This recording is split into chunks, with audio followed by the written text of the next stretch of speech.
Abro los brazos para recibir a Fernando Pereira. Ahora, Fernando, buen día y bienvenido. Buen día, un placer estar con ustedes como siempre. Bueno, Fernando, finalmente ya es oficial, sos uno de los tres candidatos del, para ocupar la presidencia del Frente Amplio, resolución del plenario este fin de semana. ¿Cómo estuvo eso? Porque es una experiencia que, según puedo suponer, si no es inédita en tu vida, anda pegando en el palo, ¿no? Sí, inédita absolutamente. Yo fui militante del Frente Amplio en los primeros años de la dictadura, en un comité de Jacinto Vera, el 25 de agosto. Luego milité un tiempo en el Comité Primero de Mayo, también de la Coordinadora CEI. Fui presidente de 10 años, cerca de 10 años del Comité Unidos Venceremos, que quedaba en ese momento en Martín García y Paulier. Y naturalmente que fue una experiencia muy rica en términos de lo que te alimenta el alma, la militancia territorial, el hablar con los vecinos, el conversar de las dificultades que están teniendo. La verdad que modificar el territorio, no entendimos todavía de la izquierda el valor que tiene. De qué año Modificar. estás hablando? Y bueno, del 84 al 86 en el 25 de agosto y del 88, 89 en el 1 de mayo y del 92 no, al 95 al 2004, al 2000, por ahí, en Unidos Venceremos. ¿Y integrabas algún sector del Frente Amplio o eras lo que Bueno, se del conoce? 84 al 89 integré la 99, un sector liderado por Hugo Batalla, el Partido por el Gobierno del Pueblo, persona a quien respeté, quise, quiero. Y ¿Me dejas? Yo sí, respeto, quiero también, y agrego además, o sea, igual que vos, y agrego, y me reconfortaba que fuera hincha de Liverpool como un servidor. sí, ahí las rayas las rayas podían ser compatibles, pero sí, un fanático. Él hablaba de Liverpool con una pasión que vale la pena destacar, porque creo mucho en los apasionados, creo poco en los que no tienen ninguna pasión. Si las personas tienen pasiones por el básquetbol, por el fútbol, por el teatro, por lo que sea, yo en esas personas creo, independientemente que no comparta las pasiones.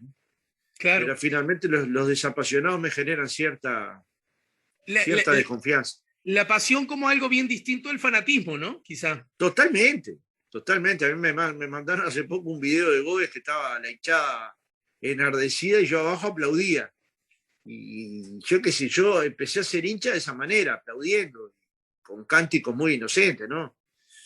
Y dale, dale, Gómez, ¿no?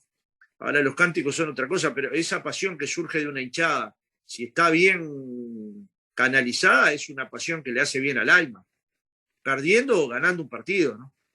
¿Sabes qué? Me quedé Y pensando en algo de batalla ahora que lo trajiste, Fernando. Y hay otro aspecto que, ¿sabes por qué lo traigo? Porque estoy convencido que obra en vos como en la columna del haber, te diría permanente, perenne, y es el rol, el rol que jugó en la dictadura. Y ese es un enorme. asunto no menor de los ciudadanos, ¿no? Además, mi padre había sido destituido del Poder Judicial precisamente porque estaba en la Secretaría de la 99, junto con Michelini, Selmari, con Batalla. Batalla era un permanente visitante a mi casa, de hecho fue a mi casamiento. Bueno, fue una parte de mi casamiento, pero la segunda parte tenía un lío que no me acuerdo muy bien cuál era, pero digamos, nosotros lo sentíamos parte de la familia y, y parte de los afectos. Y obviamente cuando uno habla de amor, la explicación sobra. Cuando uno quiere al otro y lo ama al otro, la explicación sobra. No se necesita una explicación para querer. Se necesita sentir. Y lo que sentíamos por Batalla y lo que sentimos hasta ahora por Batalla, mi familia es enormemente fuerte. Y Uh eso -huh. no me hace no haber tenido diferencias en el 89. Obviamente yo me quedé en el Frente Amplio y fui a dar al 20 de mayo con Lucas Vitalúa y Pérez Pérez y Carlos Negro y Manuel Negro, gente muy entrañable también. Te estoy hablando de cuatro y había Nahuel Pizarro, estaba el Teatro Astral lleno.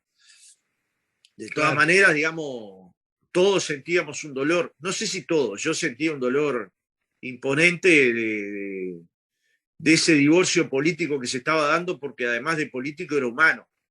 Y, y traté en ese tiempo, entre el 89 y bueno, y el fin de la vida de Batalla es mantener un vínculo de amistad por fuera del debate político. Y realmente las 3 o 4 charlas que tuve con él cuando fue vicepresidente de la República, precisamente en la sala de la presidencia del Senado, fueron charlas realmente emotivas, fuertes desde el punto de vista conceptual, fuertes desde el punto de vista del futuro, y también fuerte desde mirarnos del pasado con el cariño y el reconocimiento que yo hago por Batalla, que no es que defendió a Seregni, que obviamente ya esa tarea es una tarea que a todos nos enaltece, defendió mucha gente A durante la eso me refería dictadura. con su rol en la dictadura, claro. Entonces, de eso no solo no se olvida, de eso no se agradece de por vida.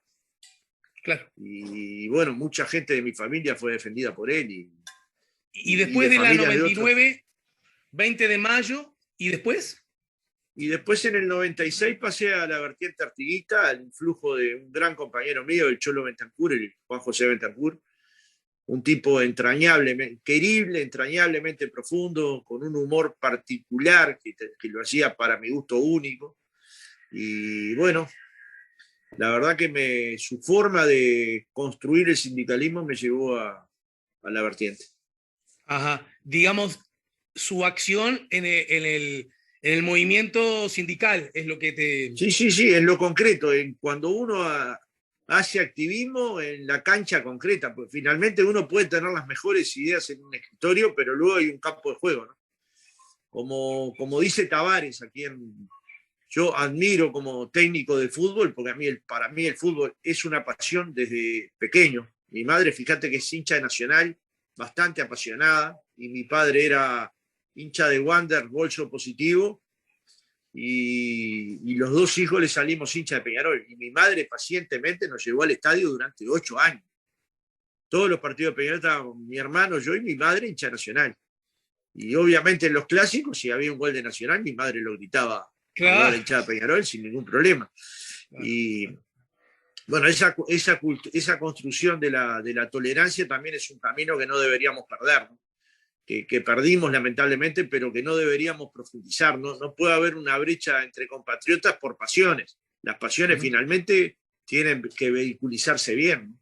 Pero bueno, esa lógica de permanecer en una familia donde había personas militantes del Partido Comunista, del MLN, que venían del Partido Colorado y que se iban a pasar a la lista 99 haciendo el duelo de dejar el Partido Colorado del que habían formado parte 40 años, ¿no? Entonces, digamos, todas esas cosas son parte de una historia de mi niñez que me marcó mucho, ¿no? Y después somos hijos de una dictadura, y ser hijos de una dictadura, fíjate que yo nací en el 66 y la dictadura comenzó en el 73, y sé que ahí hubo un cambio rotundo en mi vida, porque un día en mi casa se comía los domingos mis tíos y mis primos y, bueno, mi familia, y éramos 12, 15. Ahí había un medio tanque y se comía un asado, tradicionalmente, falda, lo que fuera. Sí, Y un claro. día pasamos a ser 4, ¿no? ¿Qué Digamos, pasó eso, con el resto? y el resto entre que fue preso, se exilió, quedaron mis padres, mis abuelos y nosotros que éramos niños. Y eso fue un golpe duro, ¿no? Entonces, digamos, si esto se traduce en un niño de esta forma tan brutal, imaginemos luego lo que es una adolescencia en dictadura, tratando de que esa dictadura caiga. No sé, yo tenía 14 años cuando él no, y ya trabajaba, Alejandro, en una fábrica de cueritos. No me acuerdo por el no, en verdad me acuerdo por la muerte de John Lennon, que estaba bañando cuero en parafina, que era 8 de diciembre, unos pocos días después, el 8 de diciembre. exactamente. Estaba bañando parafina con cuero, el cuero con parafina, que se endurece para que el cuero del primo quede con la consistencia necesaria, y dieron la noticia del fallecimiento bueno, del asesinato de John Lennon, y a mí se me cayeron lágrimas. Y Ujú. bueno, recuerdo esa fecha bien, pero ya ahí trabajaba hace unos cuantos meses, ¿no? Y era la forma de ayudar a mi familia de alguna manera. ¿Y Pero trabajabas y estudiabas? sí, sí, trabajaba y estudiaba. Lo pude Claro. hacer durante bastante tiempo. Obviamente no es lo deseable para ningún niño. Mi madre no quería que lo hiciera, pero yo ya era un rebeldón, ¿no? No es que no quería y no lo iba a hacer. O sea, estaba dispuesto a hacerlo y lo hice, y no me siento mal por haberlo hecho, ¿no? O sea, admito que a los 14 años hay que estar en la casa de uno, pero en esas circunstancias donde tu padre está cargando leña, tu madre no tiene categoría de ciudadana, tu familia está en el exilio. A veces hay que hacer cosas no deseables, ¿no?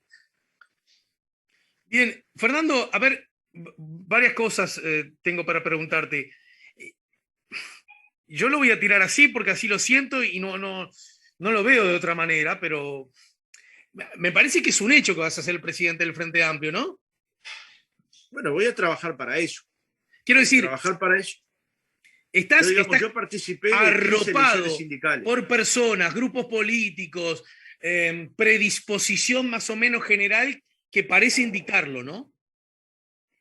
Sí, pero luego hay que entrar a la cancha y jugar el partido. Y hacerlo unitariamente. Y hacerlo con ideas que vayan más allá de una campaña interna. Porque ¿qué lógica tendría entrar en una campaña interna si en esa campaña no internalizamos la lucha contra los 135 artículos de la LUC para votar sí en la elección de marzo o abril? Bueno, no tendría ningún sentido. ¿Qué lógica tendría si yo no coloco ideas de renovación en el Frente Amplio? Y eso implica hablar con la ciencia de desarrollo productivo, hablar con los hombres de la ciencia vinculados al trabajo agropecuario para intentar entenderlo en profundidad, hablar con los hombres y las mujeres de la cultura, del arte, para entender por dónde estamos fallando en términos de cultura popular, dónde estamos fallando para que la cultura llegue a los barrios con contextos más desfavorables, qué políticas podríamos tener, qué construcción de la izquierda cultural podemos generar para llegar a otros lugares. Y probablemente a estas reuniones vengan gente que no vote al Frente Amplio, pero que se siente que es progresista, que se siente que es parte de una comunidad que piensa en el otro, que tiene condescendencia, que construye amor, que construye solidaridad, que sueña con el desarrollo productivo, con la justicia social y la profundidad democrática. Y a veces estos valores que parecen tan pocos, esto es ser progresista. Es una definición corta de qué es ser progresista. Y de estas personas, hombres y mujeres, hay dentro de todos los partidos del Uruguay. Y las puertas de nuestra fuerza política, pero sobre todo de nuestro corazón, tienen que estar abiertas para todas estas sensibilidades, que se expresan en religiosos, que se expresan en científicos, que se expresan en académicos. Nosotros no podemos quejarnos de que a alguien le vaya bien. Suponete que hay un profesional que le va bien porque estudió ingeniería y es un hombre con sensibilidad social. Es de nuestras filas. Si le fue bien, mejor si nosotros luchamos por el progreso, porque la gente progrese, porque le vaya bien, porque construya bienestar colectivo y al mismo tiempo por darle a los pobres a lo que les pertenece, es decir, una vida digna. ¿Por qué entendés que es necesario decir esto? ¿Porque entre tus compañeros del Frente Amplio no está tan claro esto? Bueno, yo creo que durante un tiempo hay un sector de la sociedad que no se sintió comprendido por el Frente Amplio. Y un sector que yo tengo claro que no se sintió comprendido es el sector académico, universitario, de profesionales, que en su gran mayoría entiende que no tuvieron oídos colocados en este sector de la sociedad que aporta mucho conocimiento, ¿no? Entonces, cuidado, porque una cosa es poner nuestra principal preocupación en lo que vos planteaste al principio, la infancia, la pobreza infantil, la pobreza. Y otra cosa es no ignorar que para abatir esos daños que provoca la pobreza en términos de talla, de tamaño, de peso y de profundidad, y sobre todo de posibilidad de futuro, es necesario que el país se desarrolle. Y para desarrollar este país precisamos del conocimiento, de la inteligencia, del aporte de la universidad, de la academia, de la ciencia y de la cultura. Y entonces sintonizar con todos estos sectores no implica en absoluto olvidar a los uruguayos que hoy no tienen oportunidades. Al contrario, para colocarlos mejor en el centro de la escena nacional es necesario pensar en el Uruguay innovador, en el Uruguay inteligente, en el Uruguay constructor de avance tecnológico. Y esto es posible pensarlo en la izquierda, y sí, es posible. Es posible que los religiosos entren al Frente Amplio, y claro, si el Frente Amplio es la construcción y la unidad de los partidos de izquierda tradicional, de los partidos, de sectores de los partidos tradicionales, como el de Michelini, Álvaro Roballo, Enrique Erro, Francisco Rodríguez Camuso, pero también es la entrada de los demócratas cristianos a la izquierda uruguaya. Y esa unidad que fue de organizaciones políticas, pero también luego de territorios, es lo que permitió a la izquierda uruguaya ser una izquierda tan referente para América Latina, ¿no? Yo muchas veces me he preguntado cuál es el faro de la izquierda de América Latina. y pienso y pienso y pienso y me contesto Uruguay. Entonces, por un lado me viene mucho orgullo de contestarme Uruguay, pero por el otro lado sé que tenemos el desafío de construir el sueño de los uruguayos para que también sea el sueño de los latinoamericanos. Y en ese Porque si contexto, yo solo lo pensara, pero hablo con la gente de Brasil y me dicen esto, hablo con bolivianos y me dicen esto, hablo con mucha gente que me plantea lo mismo. Entonces, si lo pensara yo solo en mi soledad, a mí me asusta mucho no vivir solo, que alguna vez me ha tocado, me asusta mucho pensar solo. Y esto que estoy planteando es cómo pensamos colectivamente, pero no necesariamente adentro de una caja. No hay que estar dentro de un local para pensar colectivamente. Si yo, por ejemplo, vos sos un hombre del teatro, si yo quiero hablar con el teatro, no voy a seleccionar amigos míos que actúen en teatro o que sean dramaturgos uruguayos. Leo, y de la lectura que tengo me doy cuenta que hay uruguayos y uruguayas que han logrado un nivel en la dramaturgia a nivel nacional e internacional de una potencia increíble, tipo sí. Gabriel Calderón o Sergio Blanco o Marianela Morena o Sanguinetti o Luque, y me doy cuenta que esos talentos tal vez no tengan los oídos necesarios dentro de la izquierda, no para que vengan a pintar un cartel en el Frente Amplio, sino para pensar cómo desde la dramaturgia, cómo desde la actuación, cómo desde la música contribuimos a la igualdad social, porque en definitiva esto es un valor en sí mismo. Yo soy más rico cuando salgo de una obra de teatro, Alejandro. Yo me imagino que a vos te pasará actuando, pero también te pasará cuando estás abajo en la tabla. Por una hora que pagás de Te teatro, diría, te diría fundamentalmente cuando veo a mis colegas y hermanos arriba del escenario. exacto, yo qué sé, yo pago una hora de teatro y disfruto cinco, porque después quedo conversando con mi compañera si en tal escena quiso decir tal o cual cosa, y por qué me movilizó más una escena que otra, y por qué el libro no está tan bien identificado con la obra, y por qué la adaptación. Entonces, cuando llegás a discutir todas estas cosas, en verdad, la vida se te enriqueció. Y las personas, cuanto más cultas son, cuanto más acceso a la cultura, al arte, al conocimiento tienen, más libres son para decidir. Y para decidir en el camino que nosotros pensamos o en cualquier otro camino, porque la libertad finalmente, la fraternidad, la libertad y la igualdad son valores que deberían unir a todos los uruguayos. Sin embargo, a ver, vos lo que planteás, incluso desde la perspectiva histórica e internacional, vos hablás de estos méritos, estos logros, este pertinente prestigio internacional que la izquierda política uruguaya se ha ganado con razón. Um, Gobernó el Uruguay y gobernó porque así lo quiso la ciudadanía con mayorías propias durante 15 años. Es un tramo pequeño en la larga línea histórica, pero importante para ejercer cambios, algunos de ellos notorios. ¿Y por qué en ese contexto el Frente Amplio no se aseguró justamente crecer su base social, política, electoral, para asegurarse un nuevo periodo? ¿Por qué incluso en las constantes narraciones de lo que ha ocurrido, pero incluso de lo que está ocurriendo, se señala, bueno, habrá problemas ahora, pero peor era con aquellos? Es decir, ¿en qué le erró el Frente Amplio si tenía tantas condiciones para hacer tantos goles? ¿Por qué no siguió ganando elecciones? Bueno, esa es una pregunta formidable que nos tenemos que contestar. A veces, digamos, encontrar el camino de salida es hacernos las preguntas adecuadas, ¿no? Una cosa clara es que con los resultados que el Frente Amplio había tenido en los 15 años, bueno, pasó la pobreza del 40 al 9%, duplicó el gasto educativo, transformó la matriz energética, le dio una computadora a cada niño, el salario aumentó en promedio 56%, pero en la educación más de 100%, ¿no? Ley de negociación colectiva, de libertad sindical, leyes que constituyeron nuevos derechos para los uruguayos y uruguayas, la ley de responsabilidad penal empresarial, obras enormes en términos de caminería y de infraestructura, una renovación del puerto como hacía mucho tiempo que no pasaba. Si todo esto no fue captado por los uruguayos, es porque finalmente no construimos junto a los uruguayos. Y eso es que si yo voy a cambiar el teatro, suponte el galpón, y no lo hago con los actores del galpón, con los dramaturgos, con los iluminadores, con los técnicos, probablemente el teatro sea muy bueno, pero nadie lo va a sentir propio. Entonces, la construcción colectiva, la izquierda que necesita del colectivo como el agua, necesita al mismo tiempo que hacer políticas públicas de calidad, hacerlas junto a. Y esto me parece que hubo un déficit.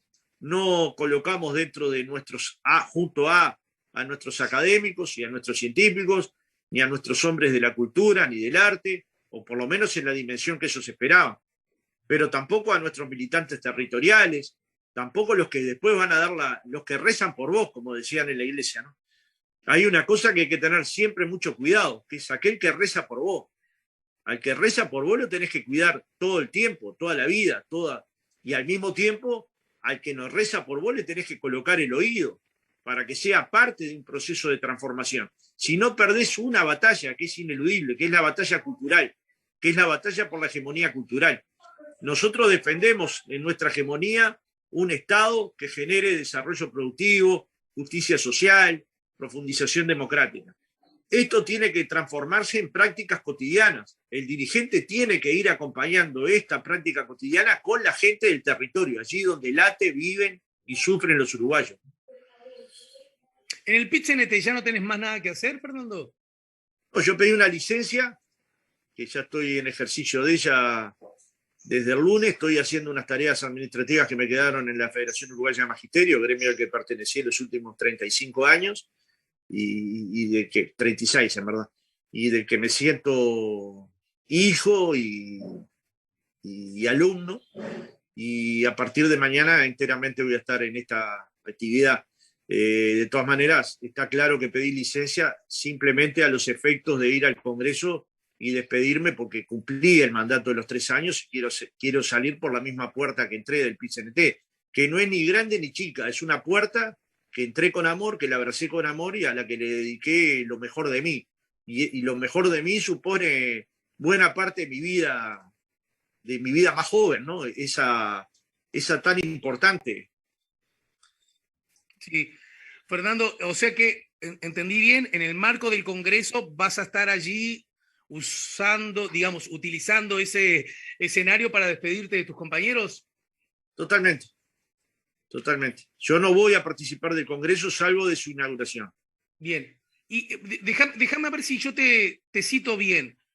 Recuerdo que lo dijiste, creo que fue en esta boca mía un día que yo estaba, creo, pero ahora, como te he leído tanto últimamente, te he escuchado tanto últimamente, puede que se me escape el lugar y seguramente además lo dijiste en más de un lugar.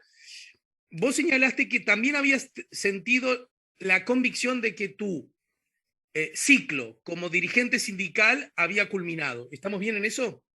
Sí, pero ya lo venía sintiendo hace un año o más. Bien. O sea, puedo quedarme con la idea de que si no hubiese venido el ofrecimiento del Frente Amplio, aún así no ibas a continuar en la dirección del PIT-CNT.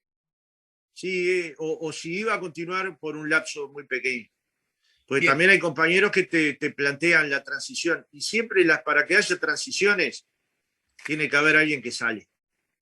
Digamos, hoy se está dando un movimiento muy rico dentro del PIT-CNT. Yo lo miro a la distancia, pero con el amor de siempre.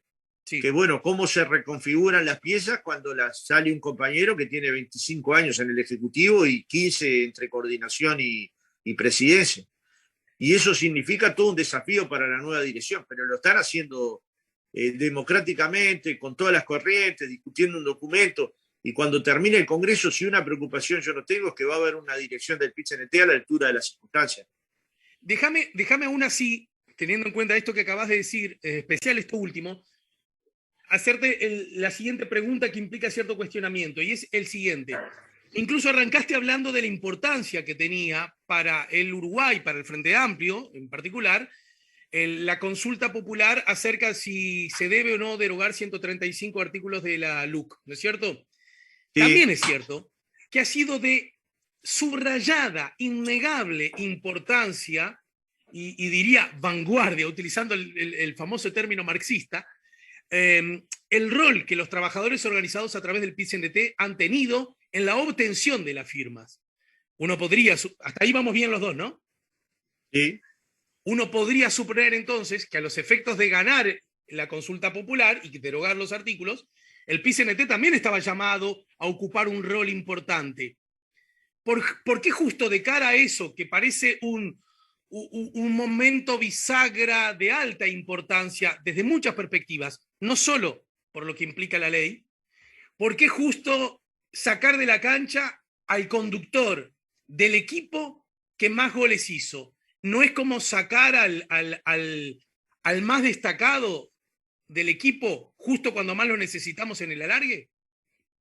Sí, el camino es la recompensa, Alejandro. Yo te venía diciendo del aprecio que tengo por el maestro Tavares, porque construyó un equipo en el que Suárez se sienta al lado de Facundo Torres con 18, 19 años y le dice: vamos arriba, Facundo, qué bien jugaste, la rompiste. Y Suárez es para Facundo Torres probablemente la estrella con que alguna vez soñó que le diera la mano. Y se le sienta al lado y le dice: sos uno más en este engranaje. Y esto hace lo mismo la política, o debería ser así la política. Que el presidente del Frente Amplio se siente con un pibe de 18 años y diga: en este equipo vos sos fundamental. Pero no por decírselo, porque yo a esta edad, Alejandro, veo un charco y lo bordeo. Lo bordeo. Y el pibe de 18 años viene y lo salta. Se precisa el que lo bordea, pero también se precisa el que lo salta. Y digamos, la construcción de ese equipo no puede depender de que Pereira esté o no al frente del PIT-CNT. Pereira, donde está, va a estar peleando para derogar esos 135 artículos, como va a estar Abdala, como va a estar Michelini, como va a estar hombres y mujeres del Partido Nacional que se están sumando a la campaña, como van a estar sumándose ediles del Partido Colorado, porque esta es una elección de hombres y mujeres libres. No es una elección de medio periodo, es la libertad la que va a laudar. Fernando, y en el Frente Amplio, los hombres y mujeres que están al frente del partido político, ¿bordean o saltan el charco? Bueno, algunos bordean y otros están deseando saltarlo. Entonces, todos aquellos que están para saltarlo, el impulso, y todos aquellos que están para bordearlo, incluyéndome yo, tenemos que apoyar a los que hoy lo pueden saltar, porque no hay transformaciones profundas de la izquierda si no se nutre de trabajadores, de estudiantes, de hombres de la cultura, de hombres del cooperativismo, de la ciencia, de la intelectualidad, de la academia, de la danza. Si no se nutre de todo esto, la izquierda siempre va a tener una renguera. Para nutrirse de todo esto hay que animarse a saltar y generar síntesis, porque no todos vamos a poder pensar igual. No hay unanimidades dentro del Frente Amplio. Hay consensos, hay síntesis que nos permitieron estar juntos 50 años, 15 de ellos gobernándolo y 12 resistiendo una dictadura. Entonces, digamos, sí, perdón. En cierta medida, proyectar al Frente Amplio para los próximos 30 años es el mejor desafío que un hombre de 55 años puede tener. Porque es generación bisagra, porque le va a dar la oportunidad a los pibes de que puedan saltar el charco sin el temor de que cuando caigan del otro lado alguien los va a empujar, ¿no? Me da la sensación, con esto que decís y visualizando lo que decís, que en el movimiento sindical lucís como veterano y en el Frente Amplio lucís como aún joven. ¿Puede ser? Sí, es más o menos, sí. Pero está, parto de la base de que en el PIT-CNT era una especie de patriarca, digamos, la bandera y yo éramos cosas que estábamos hace 25 años, ¿no? Entonces, claro, la salida produjo múltiples duelos. Eso yo no lo puedo dejar de reconocer. Tengo cientos y cientos y cientos, por no decirte miles de mensajes de compañeras y compañeros que me pedían que no dejara las filas del movimiento sindical, que se sentían seguros con mi presencia en la organización, que les daba cierta tranquilidad. Pero luego que tomé la decisión, al mismo tiempo reconozco que todos ellos, votantes y no votantes del Frente Amplio, me llamaron para saludarme. Hay mensajes divinos que dicen: nuestra casa es tu casa, te hablamos como siempre, dos blancos de ley. Y la casa de ellos en Durazno siempre ha sido mi casa. Cuando he ido a Durazno a hablar, me he quedado con ellos, he conversado con ellos, son mis amigos. El día, Alejandro, que me levante y diga: solo tengo amigos frente amplistas o sindicalistas, ese día no quiero hacer más política. Vamos a una brevísima pausa, Fernando. ¿Podemos? Sí, claro. Antes te dejo como deber Titula hoy El País, es su segundo título principal de etapa. El Partido Comunista y el MPP reafirman su peso en el Frente Amplio, radiografía del apoyo a Pereira. ¿Está bien este título? Digamos, ¿aplica con la realidad? Lo vemos luego en la pausa, ¿sí? Lujo. ¿Me dejas otra? Sos de la Sí, FUN. sí. Perdón, Fernando, pero nos conocemos hace mucho tiempo y yo soy hijo de tres padres. Mi madre, Rosa, mi padre, Roberto, y mi tercer padre, mamá, es la escuela pública. ¿De acuerdo? Y he aprendido que siempre, para mí, digamos como axioma, tener más gurises, más tiempo en las escuelas, siempre es mejor noticia a tener menos gurises, menos tiempo. Después estarán las circunstancias, pero este es mi axioma. ¿Me va siguiendo? Y Pandemia de 2 años. Las autoridades dicen, vamos a alargarlo un poquito más. Y el gremio se enoja porque dice que va a pasar calor en enero. ¡Wow! Luego de la pausa, Fernando. hecho. Estamos con Fernando Pereira, estamos poniendo la mañana en camino. Vayamos al segundo y último tramo de la charla con Fernando Pereira, uno de los candidatos a la presidencia del Frente Amplio. Nos quedaron 2 temas pendientes, Fernando, pero antes de esos 2 temas pendientes, prometo no olvidarme, te hago una pregunta. ¿Por qué si un Frente Amplista que quiere votar, a propósito, va a ser una elección a padrón abierto, pero con adhesión simultánea, imagino, tal como ha ocurrido en las 2 últimas elecciones en el próximo mes de noviembre, ¿verdad? Tal cual, tal cual. ¿Y por Y qué es si hay bárbaro. y si, supongamos que haya una mujer, un hombre, y que anda con ganas de votar y participar de las elecciones del Frente Amplio y no tenga claro a quién votar, ¿por qué Fernando Pereira le diría que vote a Fernando Pereira? No, yo le diría que vote en la elección del Frente Amplio. Me cuesta mucho pedir un voto a una persona, sino un proyecto de izquierda, que es sostenido por un conjunto de sectores políticos que adhieren a la candidatura, pero también por un conjunto de hombres y mujeres que militan en territorio.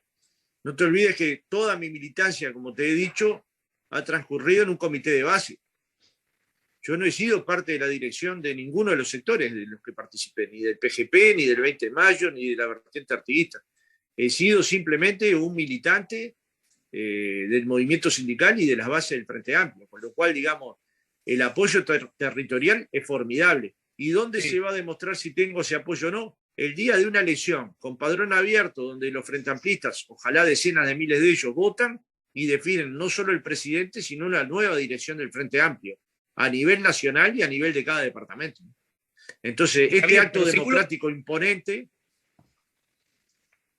es hijo de, sí, la izquierda es hijo de colectivos, ¿no?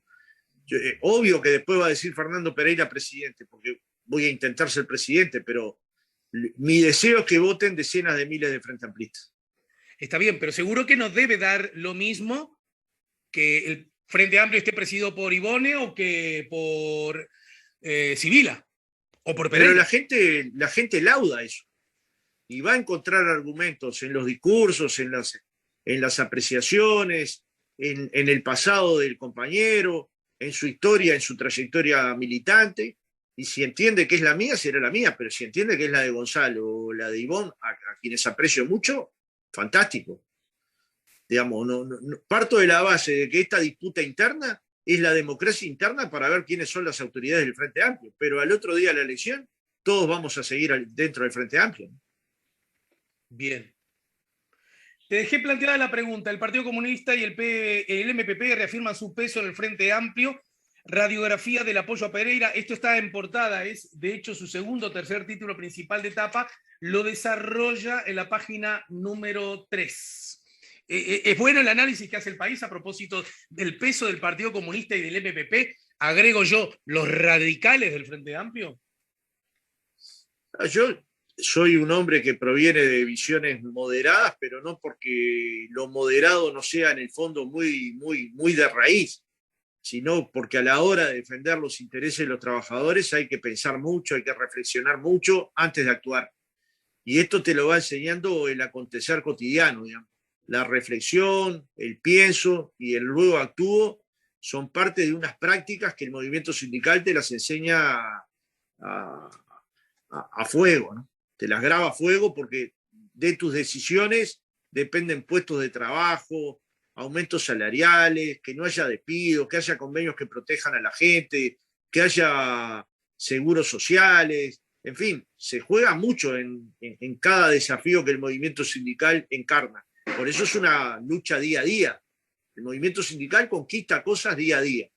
Luego, sí, que me apoye el MPP, el PSU, pero también todo el sereñismo, ¿no? Fuerza Renovadora, Asamblea Uruguay, el Nuevo Espacio, el PDC, la lista de Roballo, de Daisy Tourné, Plataforma, PAR, el IR, junto con el Abrazo.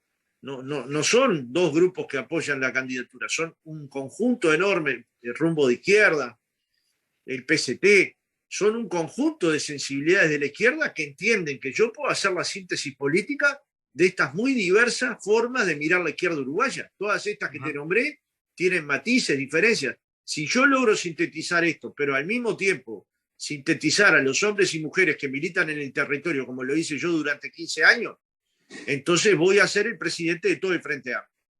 Si yo solo dirijo los sectores políticos, entonces voy a ser presidente de una parte del Frente Amplio. Con lo cual, el movimiento y la coalición tienen que ser atendidos con la misma disposición, con la misma gana y con el mismo tiempo. Bien. Te decía, che, hubo pandemia, ¿no es razonable que extendamos un poco más las clases, que los chiquilines tengan más presencialidad, en particular aquellos que no tuvieron tanto flujo educativo a través de las plataformas a distancia? ¿Es de recibo quejarse por el posible calor que las maestras o maestros directores tengan en enero, algunos días de enero? Bueno, hay que siempre cuidar a los maestras y a los maestros y a los profesores y a las profesoras. Y cuidarlos no es simplemente reconocerles el esfuerzo que hacen, ni aplaudirlos. Cuidarlos es también tener un régimen laboral claro para ellos, pero también un cuidado específico para nuestras infancias.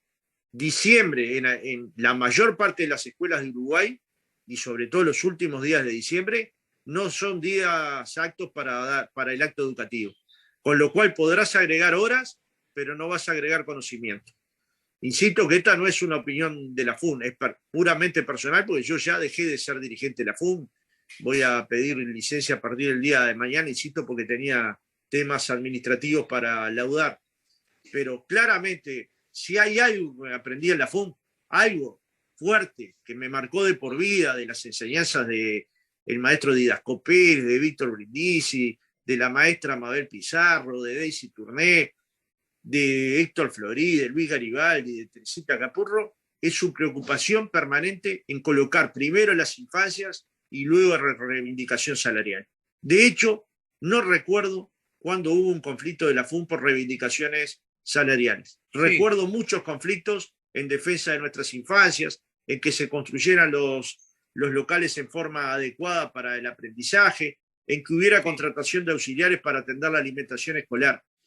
Luego hay una discusión que es política, que es ver dónde encierran a los sindicatos. Propongo que las clases estén en el 28 de diciembre. Ahora bien, la pregunta es, ¿esto en términos de resultados educativos van a mejorar?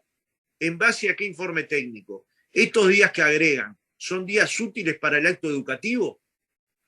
Porque si no nos terminamos formulando preguntas, que es si queremos que los niños estén más días en clase, todos queremos los niños más días en clase. El problema es que hay días que son útiles y días que no. Y esto cualquier maestra, cualquier auxiliar que vaya a la escuela pública, sabe que a partir del 15 de diciembre, antes del 15 de diciembre, ya es muy difícil el acto educativo. Por el calor, por el clima de vacaciones, por un conjunto de factores que no tienen nada que ver con la maestra o el auxiliar, que tienen que ver con la ciudadanía. Aún así, esto lo podemos explicar mejor a la sociedad, o lo puede explicar mejor la FUN a la sociedad, y pienso que lo podrá explicar mejor. Pero lo cierto es que hoy la mayor parte de las maestras y maestros del Uruguay están indignados, no por unos días más que van a tener que trabajar, porque saben que esas niñas y niños no las pasan bien. Entonces, digamos, no tenés que consultar a Elvia Pereira. Levantás un teléfono y hablás con una maestra que esté hoy ejerciendo la profesión en una escuela y esto que yo te estoy diciendo te lo va a poder decir. Yo visité 30 años escuelas, sé lo que sienten las maestras y los maestros, sé la alegría, no solo vocacional, la alegría de que los niños se sobrepongan a circunstancias muy, muy complicadas, en algunos casos con temas de tamaño, talla y peso, ¿no? Que luego le pedimos rendimiento que no está en condiciones de tener porque tuvo una niñez con muchos apremios. Entonces, tener una mirada sensible con los niños uruguayos no es confrontar la autoridad de la ANEP con los sindicatos para dañarlos.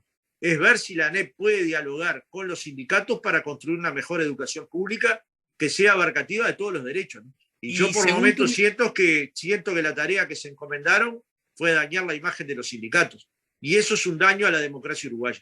Voy a eso. Si la ANEP hubiese dialogado con los sindicatos, ¿pensás que se pudo haber llegado a un acuerdo de postergar un poco más el fin de clases?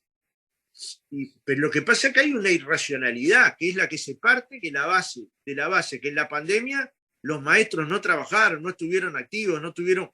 Hay maestros que iban a la casa de los alumnos a llevarle el deber porque el gurí no entraba a internet.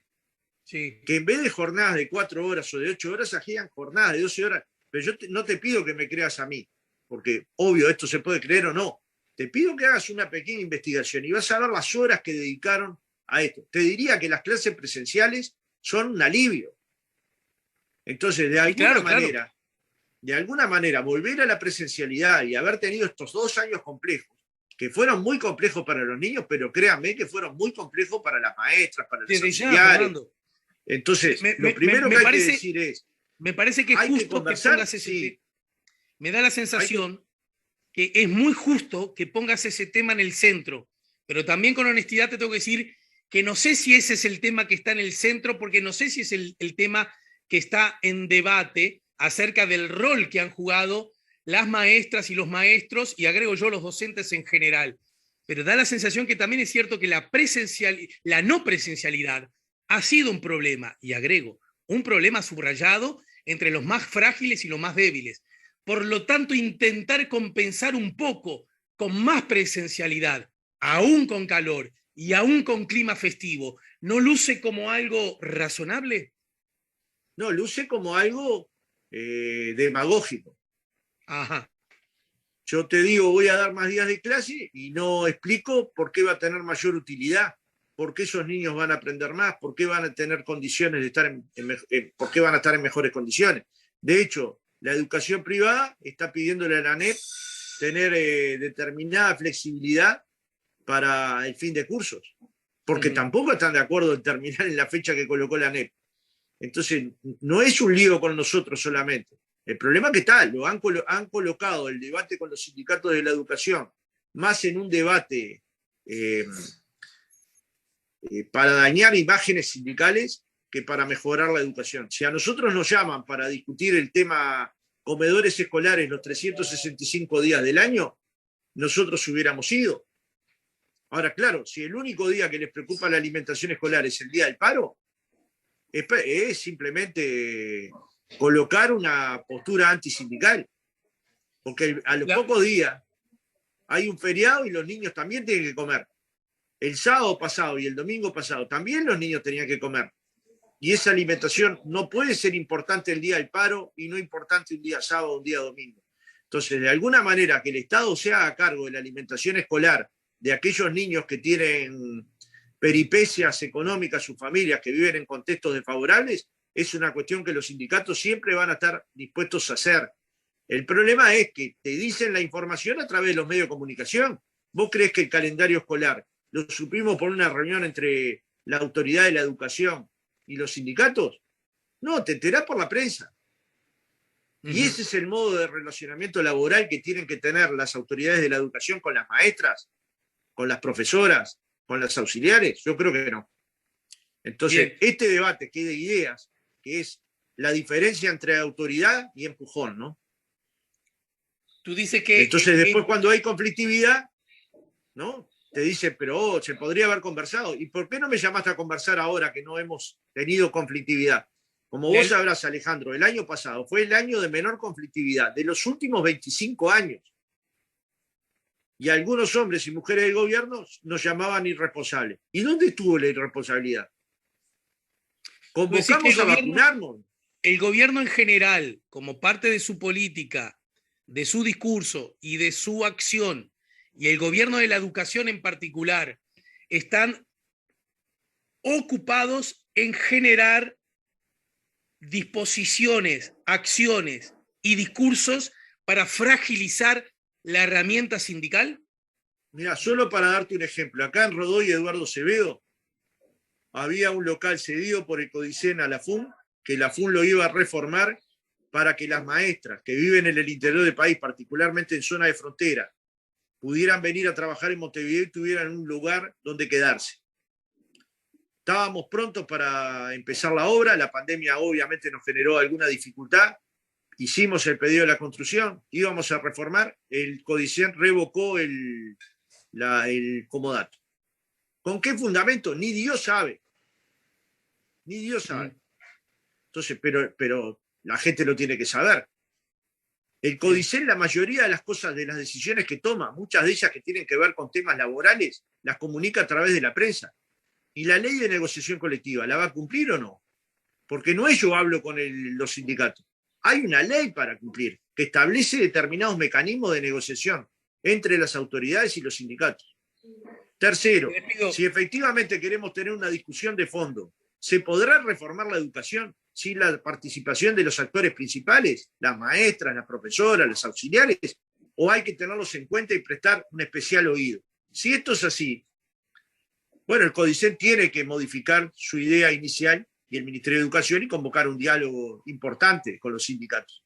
Insisto, yo a Robert Silva lo conozco hace como 30 años y por momentos lo desconozco. Me gustaría que fuera el Robert Silva que conocí hace 30 años, con capacidad de diálogo, de interlocución, de escuchar las posiciones diferentes y finalmente de intentar acordar con los gremios cuál es la mejor alternativa. Gisela dice, soy docente, Alex, como te dice Pereira, si tanto les interesa la educación, que pongan programas de verano al aire libre, como hubo en gobiernos anteriores, entre otros comentarios, dice Gisela. Andrea dice, con este pensamiento de Pereira, en ningún país centroamericano o en Brasil se podría estudiar, a propósito del calor, ¿verdad? Marcelo dice, excelente programa, Alejandro, de verdad es uno de los últimos refugios de integridad que quedan en la prensa. Pensé que hablaba de vos. Hay más, no hay más nada para ver y muy poco para oír en el espectro comunicacional. Bueno, gracias. Laura dice, y mira esta pregunta que es de logística. ¿Y si nos afiliamos hoy al Frente Amplio, podemos votar? Creo que la adhesión se puede ocurrir en el mismo momento del voto, ¿no? Sí, exactamente. Se pueden adherir hoy o hasta el día de la elección. Bien. Fernando, te mando un abrazo, casi en forma telegráfica. Vos bien sabés de esto, tenés tanta experiencia conversando con nosotros en los medios. Ayer conversé con Ricardo Gil Iribarne y a propósito del caso Antel y a propósito de la JUTEP, y dijo dos cosas que se pueden sintetizar así. No me gustó el dictamen de la JUTEP porque solo se apoyó en una auditoría, legítima o no, en una auditoría debió haberse apoyado en más insumos informativos y además en la versión de los protagonistas. También dijo con igual claridad que le parece inadecuada, equivocada, un error político y también institucional la decisión del Frente Amplio en general, del Partido Comunista en particular, de hacer renunciar a su integrante porque se genera una lógica político-partidaria inadecuada para la JUTEP. ¿Cuál es la opinión del muy probable futuro presidente del Frente Amplio? Bueno, mi opinión es que la JUTEP tiene que estar separada de los resultados electorales. O sea que la dependencia no debería ser de los partidos políticos, sino de acuerdos parlamentarios que sustenten la actividad durante 5 años. Entonces, con eso garantizás que el organismo funciona con independencia de los partidos. Todos, ¿no? Bien. Entonces, por un lado, para el caso de Antel, se tomarían todos los informes de auditoría, pero además se escucharían a las partes.